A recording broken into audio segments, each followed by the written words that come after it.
अस्सलाम वालेकुम स्टूडेंट्स। आज हम lecture number 17 particular technology can 1104 में total surface area of particles, उसके अलावा हम स्क्रीनिंग एफिशिएंसी, स्क्रीनिंग इफेक्टिवनेस और how to calculate the material balance over the screens के बारे में हम देखेंगे। इंशाल्लाह इनसे रेलिवेंट जो न्यूमेरिकल्स होंगे उनको हम अपने नेक्स्ट लेक्चर में कवर करेंगे। जो हमारे पास सॉलिड पार्टिकल्स होते हैं उन सॉलिड पार्टिकल्स की पार्टिकल साइज तो हम कैलकुलेट कर सकते हैं, लेकिन पार्टिकल साइज के साथ साथ उनकी जो शेप है उसका भी बहुत ज़्यादा मुख्तलिफ प्रोसेसेस पर असर पड़ता है। जो शेप है सॉलिड पार्टिकल्स की उनको एक्सप्रेस करने के लिए जो टर्म यूज़ की जाती है वो है स्फेरिसिटी। स्फेरिसिटी को फाई सबस्क्रिप्ट एस से हम रिप्रेजेंट करते हैं, और जो स्फेरिसिटी है it is independent of the particle size. इससे कोई फर्क नहीं पड़ता कि आपका पार्टिकल कितना बड़ा है, वो पार्टिकल माइक्रोमीटर्स में है या नैनोमीटर्स में है या मीटर्स में है, उसकी जो स्फेरिसिटी है वो उसकी उस शेप को डिपेंड कर रही है कि आपके वो जो सॉलिड पार्टिकल्स हैं उनकी वो क्या शेप होगी। तो नॉर्मली जो हम स्फेरिकल पार्टिकल्स हैं, the particles which are exactly spherical, उनके लिए जो स्फेरिसिटी है फाई एस की वैल्यू हम 1 कंसिडर करते हैं। उसके अलावा अगर हमारे पास कोई और सॉलिड पार्टिकल्स हैं तो उनकी डिफरेंट किस्म की स्फेरिसिटी की वैल्यूज हमें कंसिडर करनी पड़ेगी। नॉर्मली आफ्टर साइज रिडक्शन और क्रशिंग के बाद हमें जो सॉलिड पार्टिकल्स मिलते हैं तो उनकी जो स्फेरिसिटी है उसको 0.6 और 0.8 के दरमियान में लिया जाता है। अच्छा, फॉर एग्जांपल हमारे पास एक स्फेरिकल पार्टिकल है जिसका डायामीटर dp है, हम उसको उसके डायामीटर को हम dp से रिप्रेजेंट कर रहे हैं। तो इस स्फेरिकल पार्टिकल की जो स्फेरिसिटी है वो फाई एस यानी कि 1 होगी। मैं ऑलरेडी आपको बता चुका हूँ कि जो स्फेरिकल पार्टिकल्स हैं उनकी जो स्फेरिसिटी है उसको हम जो है फाई एस और से जो रिप्रेजेंट करते हैं, and this is equal to 1 and all other shapes has less than 1 value. अच्छा, फॉर नॉन स्फेरिकल पार्टिकल्स, जो अगर आपने जो नॉन जो स्फेरिकल पार्टिकल्स हैं उनकी स्फेरिसिटी को डिफाइन करने के लिए हम एक रिलेशनशिप यूज करते हैं which is phi s is equal to 6 divided by dp divided by s subscript v divided by vp। इस रिलेशनशिप में इस रिलेशनशिप में अभी हम देखते हैं कि ये टर्म्स इंडिविजुअली हमें क्या क्या बता रही हैं। इसमें जो फाई एस है आपके पास स्फेरिसिटी है, जो dp है this is the nominal diameter of the particle. Nominal means कि हम इसके जनरल, अभी हमने लेंथ की बात नहीं की, आपने उसको डायमीटर, नॉर्मली हम डायमीटर की हम वो बात नहीं करें कि एग्जैक्ट क्या डायमीटर है। We are just talking about the nominal diameter as in the same manner as we talk about the mesh और स्क्रीन ओपनिंग। इसके अलावा हमारे पास जो एस पी है this is the surface area of that particle whose nominal diameter is d p. इसके साथ साथ v p is the volume of the one particle. ये जो हम एक पार्टिकल की बात कर रहे हैं ये उसी एक पार्टिकल की बात कर रहे हैं जिसकी आपको स्फेरिसिटी फाई एस होगी, नॉमिनल डायमीटर डी पी होगा, जो सरफेस एरिया होगा उसका एस पी होगा, और जो वॉल्यूम होगा उसका, उसको हम अगर वीपी से रिप्रेजेंट कर रहे हैं। अच्छा, अब हमें पता है कि जो डेंसिटी होती है किसी भी चीज़ की, सॉलिड हो, लिक्विड हो, गैसेज हो, उन सब की जो डेंसिटी है this density is equal to mass per unit volume.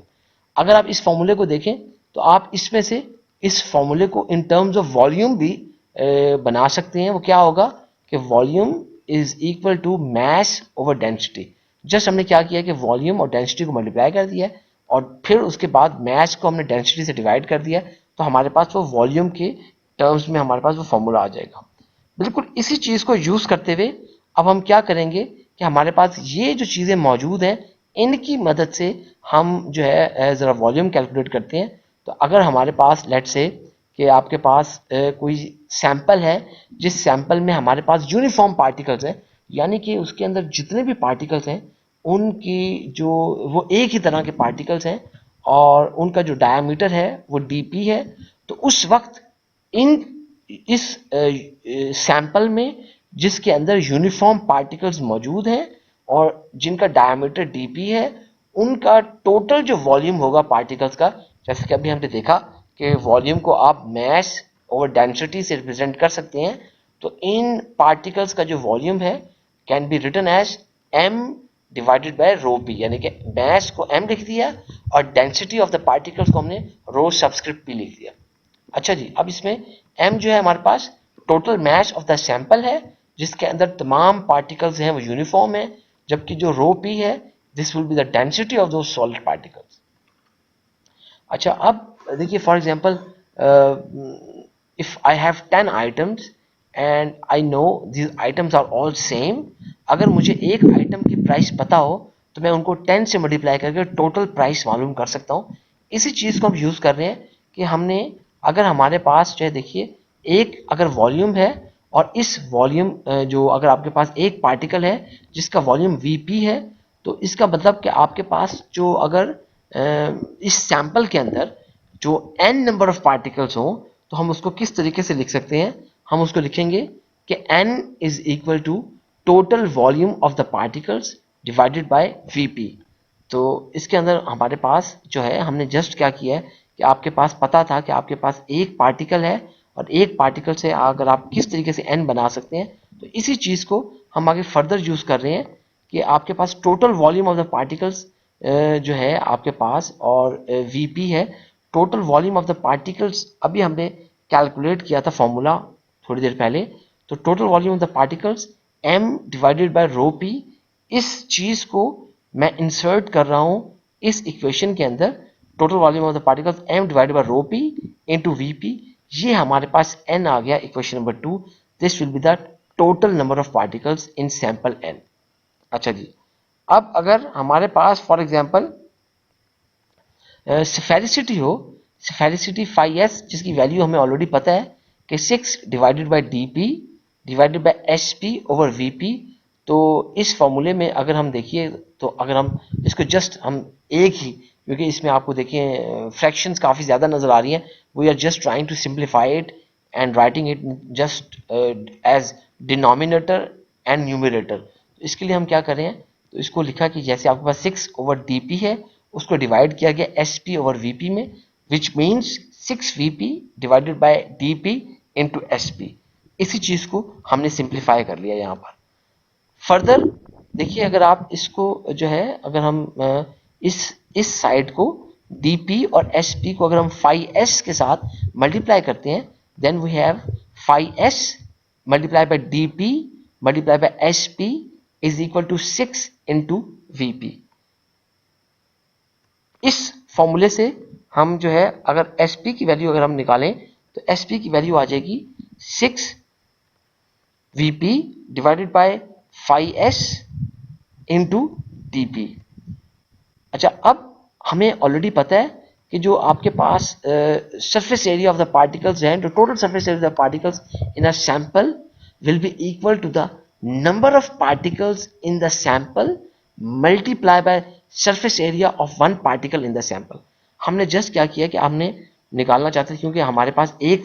जो पार्टिकल है उसका सरफेस एरिया जो था हमने निकाला था किस तरीके से कि आपके पास Vp है dp है, हमने इन सारी चीज़ों को रिप्रेजेंट किया था। इसी तरह अगर हमारे पास total surface area of the particles हमने मालूम करना हो तो हमारे पास अगर n नंबर ऑफ पार्टिकल्स मौजूद है तो n नंबर ऑफ पार्टिकल्स के साथ हम जस्ट हमें surface area of one particles को मल्टीप्लाई कर दें, which means a is equal to n into sp, तो हमारे पास ये total area of the of this particles will be obtain. अब हम n और sp की जो वैल्यूज हमने ऊपर कैलकुलेट की हैं अगर हम उनको इंसर्ट कर दें तो n की वैल्यू हमने इंसर्ट की 6 into V divided by phi S into D P, और sp की वैल्यू हमने जो इंसर्ट की है this will be m over rho p into V, और इसमें ये वी आपका इस वी से कट गया और बाकी हमारे पास जो वैल्यूज बची हैं which will be 6m divided by phi S into rho p into D P. ये जो वैल्यूज हमारे पास जो फॉर्मूला हमारे पास ए के लिए आया है where a is equal to total surface area of the particles, m is the total mass of these particles, phi s is the sphericity of the particles, rho p is the density of the particles, and dp is the average diameter of the particles. तो इसकी मदद से, इस फॉर्मूले की मदद से we can easily calculate the total surface area of the particles in a sample. जिस तरह हमने अभी टोटल सरफेस एरिया निकाला है, now we also want to calculate the specific surface area of the particles. अच्छा, specific surface area of the particles के लिए जो है हम बेसिकली स्पेसिफिक कोई भी चीज, जब आप स्पेसिफिक की बात करते हैं, लेट्स से इफ वी से specific energy, specific heat, so you only divide the total area with the unit mass. आप किसी भी चीज को उसके यूनिट क्वांटिटी पर अगर आप डिवाइड कर देते हैं तो आपके पास जो वैल्यू आ जाती है वो स्पेसिफिक आ जाती है. For example, let's say we have some kind of a heat energy and we want to calculate the specific heat. तो स्पेसिफिक हीट का मतलब ये होगा कि आपकी वो जो हीट कैलकुलेट कर रहे हैं, which this will B for a unit mass of the material. तो इसलिए आप उसके साथ जो टर्म याद लगा देते हैं उसको स्पेसिफिक कहते हैं. अब हम जो टोटल सरफेस एरिया है उसी से हम स्पेसिफिक सरफेस एरिया भी निकाल सकते हैं, and this specific area will be when the total surface area of a unit mass of the material. वो जो है उसके लिए अगर आप निकालेंगे तो आप टोटल सरफेस एरिया निकाल सकते हैं. तो total surface area of the जो पार्टिकल्स है यूनिट मास के लिए, उसको निकालने के लिए हमारे पास जो चीज़ें हम एज्यूम कर रहे हैं कि जो डेंसिटी ऑफ द पार्टिकल्स है वो रो पी है, स्फेरिसिटी जो पार्टिकल्स की है वो फाई एस है, और इसके साथ साथ जो हमारे पास स्क्रीन ओपनिंग है, स्क्रीन ओपनिंग मीनिंग कि आपके पास जो सीव है, उस सीव में से जिसमें से पार्टिकल्स पास कर रहे हैं, उन सीव में से जो सीव की ओपनिंग है उस स्क्वायर होल की, उसके लिए हमने टर्म यूज की है डीपीआई. हमने डिफरेंट टर्म यूज की है DPI so that you don't confuse it with the diameter of the particles DP. तो अगर हमारे पास ये सारी चीजें मालूम हो तो उस वक्त जो है हम बड़ी आसानी से उसको किस तरीके से कैलकुलेट करेंगे. देखिए, फॉर एग्जांपल, हमें टोटल सरफेस एरिया हमें ऑलरेडी पता है, हमने अभी ये फॉर्मूला ड्राइव किया है 6m divided by 5s into rho p into D p, जहाँ पर m जो था हमारे पास total mass of the sample था. अच्छा, अब हमारे पास देखिए कि जहाँ पर ख़ास तौर पर ये हमारे पास हम बात कर रहे हैं, लेट्स से फॉर एग्जांपल हमारे पास कोई मिक्सचर ऑफ पार्टिकल्स हैं. हमारे पास जो टोटल, हम स्पेसिफिक सरफेस एरिया की बात जब कर रहे हैं, in this we just consider it one kind of particles, but for example if we have the mixture of particles जिनकी डिफरेंट डायमीटर्स हैं, जैसे कि आपको पता है कि साइज रिडक्शन के अंदर जब आप साइज रिडक्शन करते हैं तो आपके पास जो प्रोडक्ट आता है, तो प्रोडक्ट के अंदर आपके पास डिफरेंट साइज फ्रैक्शंस होती हैं, डिफरेंट साइजेस होते हैं, लेकिन उनकी जो डेंसिटी और जो उनकी स्फेरिसिटी होगी, अगर वो एक ही कंसिडर कर ली जाए, तो फॉर एग्जांपल हम कंसिडर ये कर रहे हैं कि उन मिक्सचर ऑफ पार्टिकल्स हैं जिनके अंदर डिफरेंट डायमीटर्स तो हैं, लेकिन जो डेंसिटी है और जो स्फेरिसिटी है वो उनकी कांस्टेंट है. उस वक्त हम जो स्पेसिफिक सरफेस एरिया को हम कैसे हम लिखेंगे, हम उसको इस तरीके से लिखेंगे कि आपके पास जो स्पेसिफिक सरफेस एरिया है, this will be the 6n1 divided by 5s rho P divided by dp1. हम अब क्या करें, this 6n1 will be the one kind of size fraction.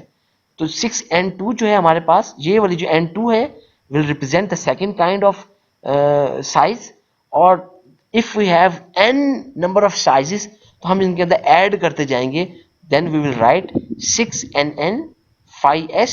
Row p dp3, या इसको आप हम जो है लेट्स से इसको आप dpn भी इसको हम लिख सकते थे यहाँ पर. अच्छा, ये सॉरी बेटा, ये देखिए यहाँ पर थोड़ी सी मिस्टेक है, this should be dpn, dp3 should be here dpn. अब अगर हमारे पास इस फॉर्मूले में से हम कॉमन ले लें 6 divided by 5s into rho P को कॉमन ले लें, तो हम इसमें से n1 dp1 divided plus n2 dp2 plus आपका nn dpn आ जाएगा. इसको लिखने के लिए आप लिखना जब है 6 divided by 5s into rho P, जब इस चीज को लिखना है तो इसको लिखने के लिए आप ऐसे लिखते हैं कि ni over dpi, so i is equal to 1 up to n. तो हमने समेशन, ये सब चीजों को सम करके एक आपने समेशन वाली टर्म निकाल ली है, n subscript i dp subscript I, where I is equal to 1 to n. This formula will be used to calculate the specific surface of the particles. अच्छा, जिस तरीके से हमारे पास स्पेसिफिक सरफेस पार्टिकल है हमने अभी कैलकुलेट किया है, एंड यू ऑलरेडी नो कि हमारे पास जो स्क्रीन हम एनालिसिस करते हैं, स्क्रीनिंग करते हैं, तो स्क्रीनिंग की मदद से बेसिकली हमारे पास इंडिविजुअल मैच फ्रैक्शंस हासिल होती हैं या इंडिविजुअल हमें साइजेस का पता चलता है। तो इसके साथ साथ एक चीज़ हमारे लिए जो बहुत इंपॉर्टेंट है वो स्क्रीनिंग एफिशिएंसी हमारे लिए बहुत इंपॉर्टेंट है। हमें पता होना चाहिए कि आपका जो स्क्रीनिंग का प्रोसेस हो रहा है, क्योंकि देखिए फॉर एग्जांपल बाज़ औक़ात पार्टिकल्स जब आप ये प्रैक्टिकल करेंगे तो प्रैक्टिकल में आप लोग देखेंगे सीफ शेकर में बाज़ औक़ात आपके जो पार्टिकल्स हैं वो जो है ट्रैप कर जाते हैं आपकी स्क्रीन के अंदर, या वो पार्टिकल्स जो हैं जब वो वाइब्रेट कर रहे हैं तो वो वाइब्रेशन के दरमियान में स्क्वायर होल के बजाय वो अगर उसकी जो वायर है वूवन वायर है उसके ऊपर गिर जाएंगे, वो पास नहीं कर सकेंगे। तो उस वजह से भी आपके पास जो स्क्रीनिंग प्रोसेस की जो एफिशिएंसी है वो मुतासिर हो सकती है। तो इसी वजह से जो स्क्रीनिंग एफिशिएंसी है उसको इस तरीके से डिफाइन किया जाता है कि this is the ratio of the mass of the material which passes the screen to that which is capable of passing. ये ऑलरेडी हम अपने लेक्चर नंबर 6 के अंदर हम इसको लेक्चर नंबर 6 के अंदर हम डिटेल से हम इसके अंदर से हम जो है वो देख चुके हैं। इसको हम एक दफ़ा फिर देख लेते हैं कि बेसिकली क्या है कि आपके पास देखिए हम जो स्क्रीनिंग प्रोसेस की एफिशिएंसी की बात कर रहे हैं वो एफिशिएंसी वो होगी कि आपके पास एक मटेरियल है जो कि स्क्रीन में से पास कर रहा है, लेकिन हम इसको डिवाइड कर रहे हैं उस चीज पे से जो कि पास कर सकता है। Let's say for example if we have 100 grams of the material which should pass through this screen. अच्छा, लेकिन 100 में से 60 ग्राम्स ने पास किया है, 40 ऊपर के ऊपर पड़े रहे हैं, तो आपकी जो स्क्रीनिंग एफिशिएंसी होगी this will be the 60 grams divided by 100, that means it will be 60%। इसी चीज को यहाँ पर लिखा गया है कि आपका वो मटेरियल जो कि स्क्रीन में से पास कर सकता है, वो मटेरियल जो कि जो है स्क्रीन से पास कर चुका है और उसको आप डिवाइड कर देते हैं बेसिकली उस मटेरियल पर जो कि स्क्रीन से पास कर सकता है, जो पास हुआ है स्क्रीन से डिवाइडेड बाय जो कि पास कर सकता है। तो इसीलिए हमारे पास बेसिकली जो रेट ऑफ पैसेज होता है किसी भी साइज के पार्टिकल्स का जो रेट ऑफ पैसेज होगा जो किसी स्क्रीन से गुजर रहे होंगे, ये डायरेक्टली प्रोपोर्शनल होता है बेसिकली उस साइज के उन पार्टिकल्स का जो कि उस स्क्रीन पर किसी टाइम पर मौजूद होंगे। अगर हमारे पास W is the mass of the particles of a particular size on the screen at a time t, हम ये कंसीडर कर रहे हैं कि आपकी स्क्रीनिंग के प्रोसेस के दौरान हमारे पास जो W था वो एक मैश ऑफ द पार्टिकल्स था। W is just a mass of the particles, इसका कोई पर्टिकुलर साइज है जो कि आप स्क्रीन के ऊपर मौजूद है और जो है और कोई टाइम जो है हम t एट टाइम t हम इसको नोट कर रहे हैं। तो जो change in mass of this particles होगी उसको अगर हम dw कहें, और this change of mass of the solid particles जो है वो will take place in a small time dt।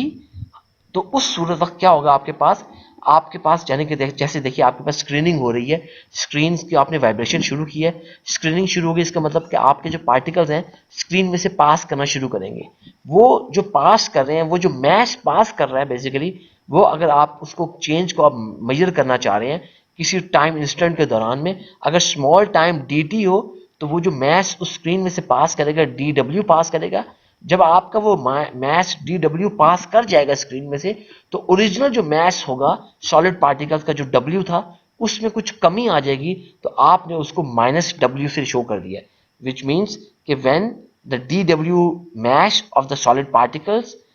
will pass through the screen in a small time change dt, then there will be a decrease in the mass of the solid particles which will be -w, और this will be dependent on the screen constant, के कोई screen constant है जो कि depend करेगा कि आपकी screen किस तरह की है, आपकी स्क्रीन की टाइप क्या है, उस पर डिपेंड करेगा। तो इसको इसी चीज को अगर हम इस तरह लिखें कि D W is equal to minus K W into D T, हमने इसको क्रॉस मल्टीप्लाई कर दिया। तो आप इसको इस तरीके से भी लिख सकते हैं कि 1/w इंटू, इसको अब आपने बेसिकली हमने जो यहाँ पर इसको साथ हम सिर्फ और सिर्फ जब हम इसको हल कर रहे हैं बेसिकली यहाँ पर जी देखिए, हमने जो है यहाँ से जो ये W है उसको उस साइड पे ले गए हैं। 1/w into D W is equal to minus K into D T. अब हम इन दोनों साइड्स को इंटीग्रेट कर लेंगे और साथ ही हमने इनकी लिमिट्स भी पुट कर दी हैं। सो 1/w into D W, W1 W2 constant को बाहर निकाल के ये स्टेप मैंने आप डायरेक्ट भी कर सकते हैं, इसको आप 2-3 स्टेप्स में भी शो कर सकते हैं। माइनस के और 1 इंटू डी टी, टाइम जो है इंस्टेंट वो 0 से t है कि 0 मीन्स के एट द, जब आपने अभी स्क्रीन पे मटेरियल डाल दिया था, अभी टाइम स्टार्ट नहीं किया, स्क्रीन ऑन नहीं की, दैट विल बी 0 टाइम। जब आपने स्क्रीन चला दी है there will be some change in time, तो उसको आपने t से शो कर रहे हैं। तो अब अगर आप इसको जो है सॉल्व करें तो हमें पता है कि 1/x dx का जो इंटीग्रल होता है वो ln x होता है, या ln w, w2 w1 minus के 1 dx का इंटीग्रल t0 आपने लिमिट पुट कर दी है। तो ln w2 minus w1 is equal to minus K t minus 0। इसको लिख सकते हैं ln w2 minus ln w1 is equal to minus K T. और इसको फर्दर अगर आप जो हम इसका लॉग रूल्स को यूज करते हुए ln w2 ओवर w1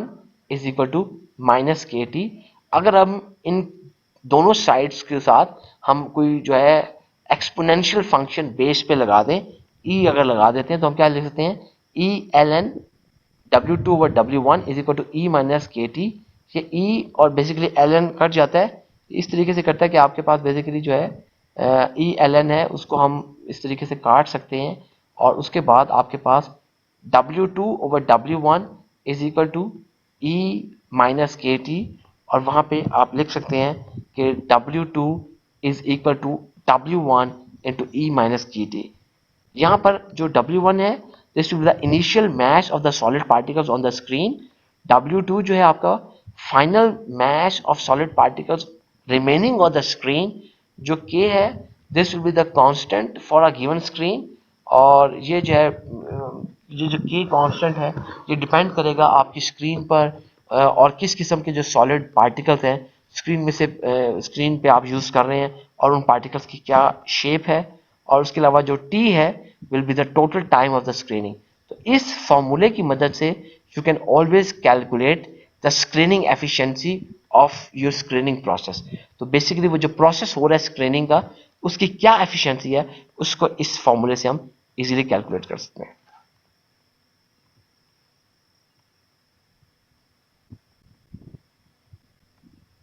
अच्छा, now we should do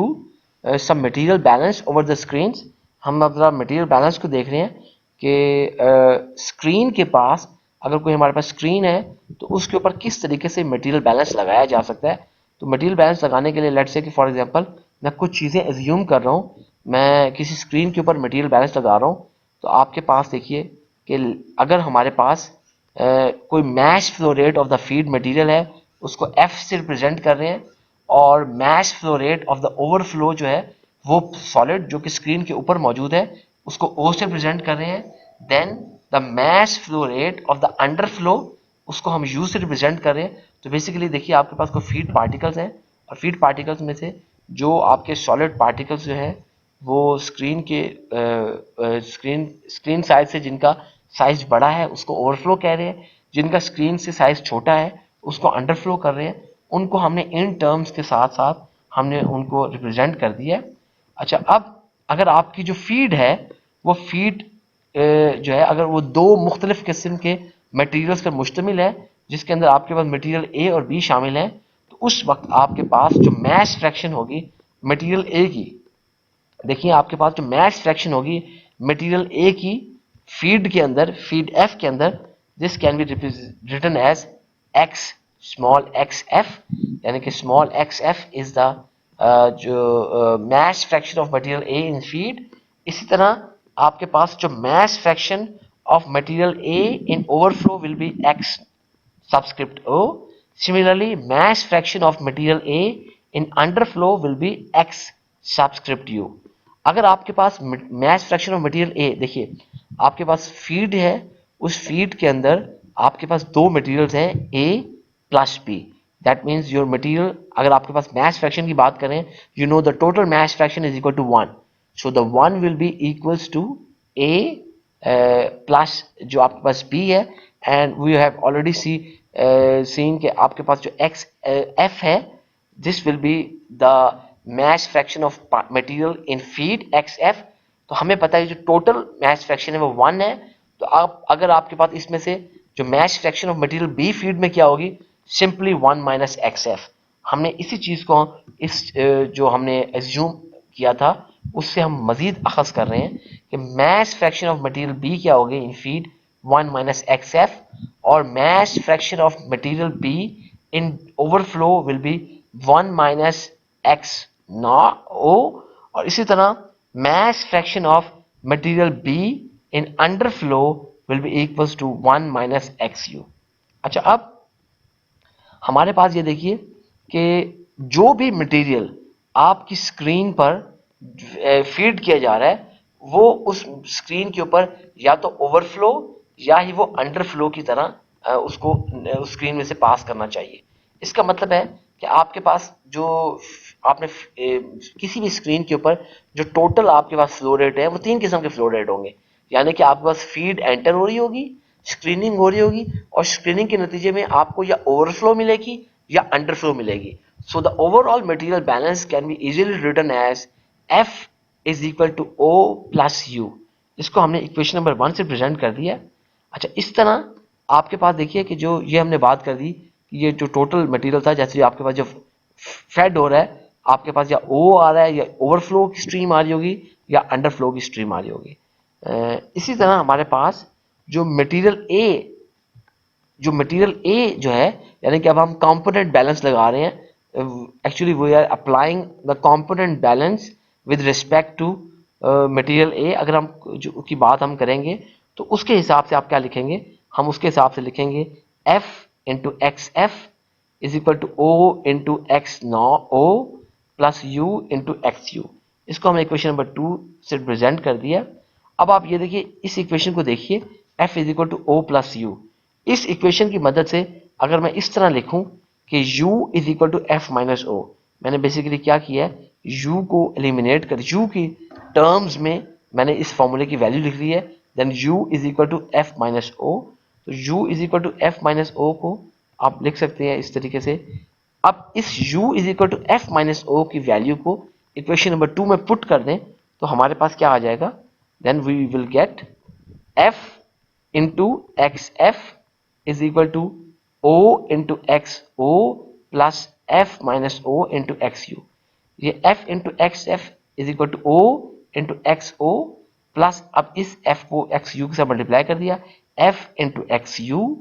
minus O into XU. अब हम क्या करेंगे कि जो जो आपकी वाली टर्म्स हैं उनको एक तरफ ले जाएंगे, O वाली टर्म्स को दूसरी तरफ ले जाएंगे. सो वी गेट F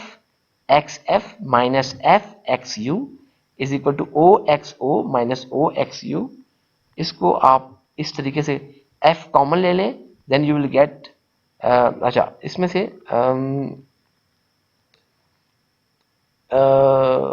मैंने इसमें से एक स्टेप थोड़ा सा शायद जल्दी कर दिया है. ओके, अच्छा, अगर आप इस स्टेप में अगर आप यहाँ पर कॉमन ले लें which will be very simple, अगर आप इसमें से F को कॉमन ले लें then you will get XF minus XU, और इसमें से आप O को कॉमन ले लें then you will get XO minus XU. तो इसके अंदर मैंने एक स्टेप थोड़ा सा मिस कर दिया. F को कॉमन ले लें, F को कॉमन लिया then you will get XF minus XU, और O को कॉमन ले लें then you will get XO minus XU. तो फिर अगर हम O ओवर F लिख दें तो this will be equal to XO minus XU is equal to XF minus XU. और आप इसको O और F को जो है आप इस तरह भी लिख सकते हैं, इसको इस तरफ ले जाएं देन O और F is equal to XF minus XU divided by XO minus XU. इस इक्वेशन नंबर 3 को आप बेसिकली यूज कर सकते हैं when you want to calculate the ratio of the overflow to the feed material. यानी कि जब आपने ratio of the overflow to the feed material find out करनी हो तो आप इस तरह की फॉर्मूले को आप यूज कर सकते हैं। इसी तरह देखिए जो हमने इक्वेशन नंबर 1 थी, इक्वेशन नंबर 1 से अगर हम ये वैल्यू निकाल लें O is equal to F minus U, ये देखें आप इक्वेशन नंबर 1 थी हमारे पास, यहाँ पर F is equal to O plus U. तो अगर हम O के टर्म्स में फॉर्मूला लिखें then O will be equal to F minus U. ये हम अगर इसकी वैल्यू यूज अगर करें O is equal to F minus U, तो इस वैल्यू को O is equal to F minus U की वैल्यू को हम इस इक्वेशन नंबर 3 के अंदर पुट कर दें, then we will get sorry इस इक्वेशन नंबर 2 के अंदर हम पुट कर दें, इस इक्वेशन नंबर 2 के अंदर हम जो है जो O is equal to F minus U की वैल्यू पुट कर दें, तो हमारे पास जो जवाब आया वो F X F is equal to F की जगह पर हमने O की जगह पर हमने